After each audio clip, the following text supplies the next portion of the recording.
Politics में ये left and right कहां से आया? ये सब स्टार्ट हुआ था एक सिटिंग अरेंजमेंट से। यस, तो 1789 फ्रांस में एक किंग रूल करता था, लुइस 16, और उसी टाइम पर जो फ्रेंच सोसाइटी थी वो 3 कैटेगरीज में डिवाइडेड थी, first state, second state and third state.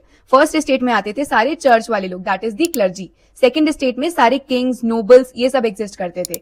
और थर्ड स्टेट आती थी हमारी वर्किंग क्लास वाली, जो सब लोग एक नॉर्मल पॉपुलेशन की कैटेगरी में आते थे। पर यहाँ पर सिस्टम क्या चलता था कि जो भी टैक्स होते हैं वो सारे थर्ड स्टेट को यानी वर्किंग क्लास को पे करने हैं, और जो क्लर्जी और नोबल्स होते थे उनके पास कुछ स्पेशल प्रिविलेजेस होते थे, इवन वो टैक्सेस को रिसीव करते थे। 1789 में फ्रांस में क्राइसिस आनी शुरू हो जाती है, जिसके बहुत सारे रीजंस थे। फूड के प्राइसेस इंक्रीज होने शुरू हो गए और वेजेस का गिरना शुरू हो गया। उसी बीच किंग डिसाइड करता है कि हमें टैक्सेस बढ़ाने चाहिए, तो एक स्टेट्स जनरल की मीटिंग होती है जिसमें तीनों स्टेट्स के काफी सारे मेंबर्स एक साथ आकर बैठते हैं। अब वहां का वोटिंग सिस्टम कुछ ऐसा था कि 1 स्टेट 1 वोट। अब सोचो टैक्सेस किसको पे करने हैं? सिर्फ थर्ड स्टेट को। तो बाकी दोनों स्टेट्स का एक एक वोट आ जाता है कि टैक्सेस इंक्रीज हो जाने चाहिए। तो अल्टीमेटली अगर थर्ड स्टेट डिनाई भी करेगी तो टैक्सेस इंक्रीज ही होंगे। तो थर्ड स्टेट वहां से निकलकर चली जाती है एक इंडोर टेनिस कोर्ट में, और वो प्रोटेस्ट करना शुरू कर देते हैं कि जब तक फ्रांस का कॉन्स्टिट्यूशन नहीं बन जाता और ये मोनार्की नहीं हट जाती तब तक हम यहाँ से नहीं हिलेंगे। अब एक क्वेश्चन जो पूरे फ्रांस को डिवाइड कर रहा था वो सिंपल सा था कि किंग के पास कितनी पावर होनी चाहिए।